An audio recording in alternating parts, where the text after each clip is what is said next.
है। कोविड-19 महामारी के बाद प्रधानमंत्री नरेंद्र मोदी जी ने राष्ट्र निर्माण के एमएसएमई की भूमिका को शीघ्र पहचान लिया। इसलिए एमएसएमई को आत्मनिर्भर भारत अभियान के तहत की गई घोषणाओं का एक बहुत महत्वपूर्ण हिस्सा बनाया गया था। इस पैकेज के तहत एमएसएमई क्षेत्र को न केवल पर्याप्त आवंटन किया गया है, बल्कि अर्थव्यवस्था को पुनर्जीवित करने के उपायों के में कार्यान्वयन को भी प्राथमिकता दी गई है। कई प्रमुख घोषणाओं से संबंधित क्रियान्वयन पहले ही शुरू किया जा चुका है। केंद्र सरकार ने आज आत्मनिर्भर भारत पैकेज के तहत अन्य घोषणाओं के प्रभावी क्रियान्वयन के लिए रोडमैप भी तैयार किया है। ये महत्वपूर्ण है और इसमें शामिल है एमएसएमई की परिभाषा में परिवर्तन है। ये व्यवसाय करने को आसान बनाने की दिशा में एक और कदम है और ये एमएसएमई क्षेत्र के निवेश को आकर्षित करने और अधिक नौकरियां पैदा करने में भारत में मदद करेगा। जो एमएसएमई संकट में है उनको इक्विटी सहायता प्रदान करने के लिए अधीनस्थ ऋण के रूप में 20,000 करोड़ रुपए का प्रावधान का प्रस्ताव आज कैबिनेट द्वारा औपचारिक रूप से अनुमोदित किया गया। इससे 2 लाख ऐसे जो संकट में है ऐसे एमएसएमई को फायदा होगा। एमएसएमई के लिए 50,000 करोड़ रुपए की इक्विटी निवेश का प्रस्ताव भी पहली दफा हुआ है। ये एमएसएमई को ऋण इक्विटी अनुपात के प्रबंधन और उनकी क्षमता वृद्धि में मदद करने के लिए एक ढांचा तैयार करेगा। यह उन्हें स्टॉक एक्सचेंज में सूचीबद्ध होने का अवसर भी प्रदान करेगा। इस तरह की सहूलत पहली दफा मिल रही है एमएसएमई उद्योगों को। एमएसएमई की परिभाषा में बढ़ोतरी और परिवर्तन किया है। भारत सरकार ने आज एमएसएमई की परिभाषा को और संशोधित किया, क्योंकि जब पैकेज घोषित किया था तो एक संशोधन दिया था, लेकिन आज इकाई की परिभाषा बढ़ाकर 1 करोड़ रुपए के निवेश और 5 करोड़ रुपए का कारोबार कर दिया गया। लघु इकाई की सीमा बढ़ाकर 10 करोड़ रुपए का निवेश और 50 करोड़ रुपए का टर्नओवर कर दिया गया है। इसी प्रकार मध्यम इकाई का निवेश सीमा बढ़ाकर 20 करोड़ रुपए तथा 100 करोड़ की जगह 250 करोड़ रुपए का कारोबार कर दिया गया है।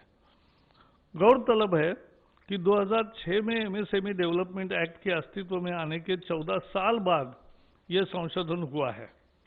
पैकेज की 13 मई 2020 को घोषणा के बाद अनेक प्रतिनिधियों से मिले और घोषित संशोधन अब भी बाजार और मूल्य निर्धारण की स्थिति के अनुरूप नहीं है, इसे ऊपर की तरफ और संशोधित किया जाना चाहिए, इस तरह का फीडबैक आया।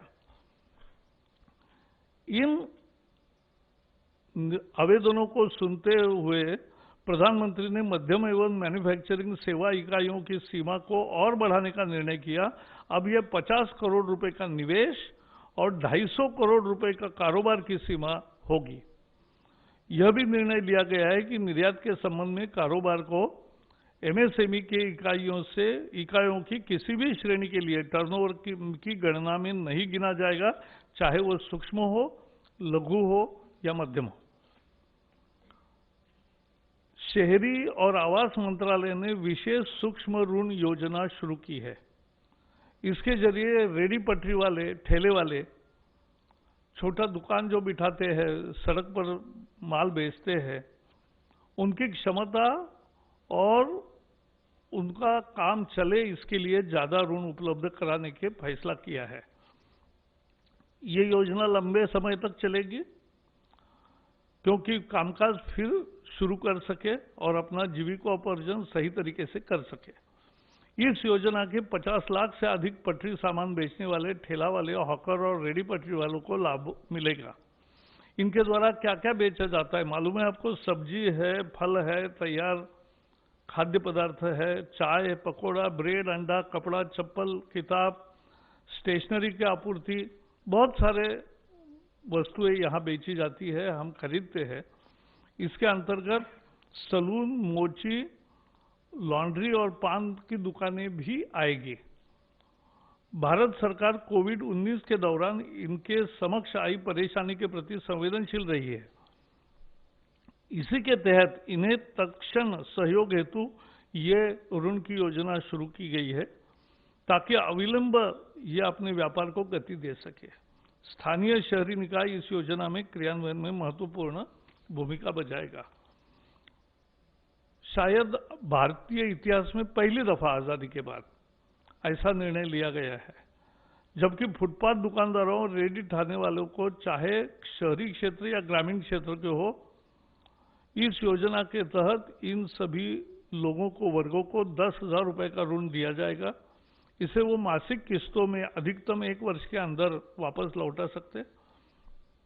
समय पर भुगतान करने को वालों को 7% वार्षिक ब्याज सब्सिडी के रूप में लाभार्थी के बैंक खाते में जमा कर दी जाएगा।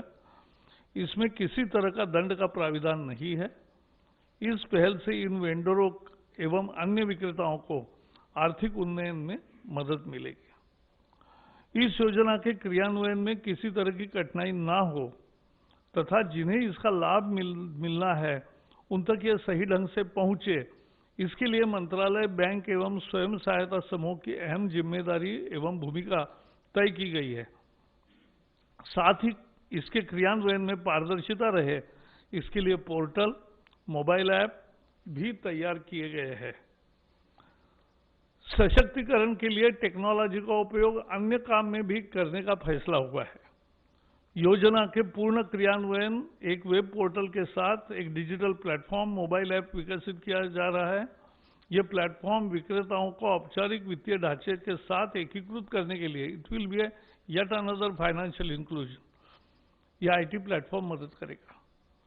डिजिटल ट्रांजैक्शन को इससे बल मिलेगा, प्रोत्साहन मिलेगा और क्षमताओं के विकास के लिए भी ये राज्य सरकार एवं अन्य एजेंसियों के सहयोग से शहरी विकास मंत्रालय एक क्षमता विकास एवं वित्तीय साक्षरता का कार्यक्रम भी शुरू करेगा, जो महत्वपूर्ण है। सरकार ने किसानों के लिए आज बड़े फैसले किए,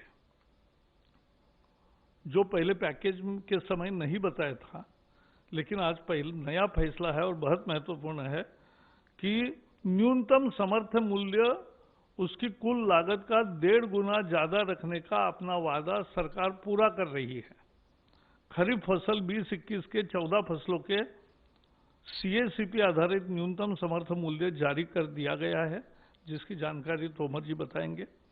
इन 14 फसलों पर किसानों को अब लागत का 50 से लेकर 83% तक ज्यादा दाम हासिल होगा। सरकार ने बैंकों द्वारा खेती और उससे जुड़े काम धंधों के लिए 3 लाख रुपए तक के अल्पकालिक कर्ज के भुगतान की तिथि भी 31 अगस्त 2020 तक बढ़ाई है और किसानों में इसमें ब्याज की छूट और अदायगी में मोहलत, ये दोनों फायदे उसको मिलेंगे। किसानों को 1 मार्च 2020 से 31 अगस्त 2020 के बीच अल्पकालिक कृषि कर्ज की ब्याज में 2% और अदायगी में 3% का फायदा होगा। भारत सरकार द्वारा किसानों को 7% से कर्जा मिलता है।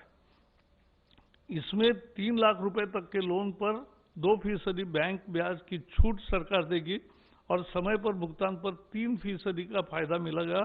इसका मतलब 4% में 3 लाख तक का कर्जा मिलेगा। किसानों के लिए ये बहुत बड़ी तोहफा है। ब्याज में छूट की योजना किसानों को किसान क्रेडिट कार्ड के जरिए कर्ज सहित अल्पकालीन फसल कर्ज के देने के मकसद से शुरू की गई है। पिछले कुछ हफ्तों के दौरान बहुत से किसान अल्पकालिक जो क्रॉप लोन होता है उसके अदायगी के लिए बैंक नहीं जा सके।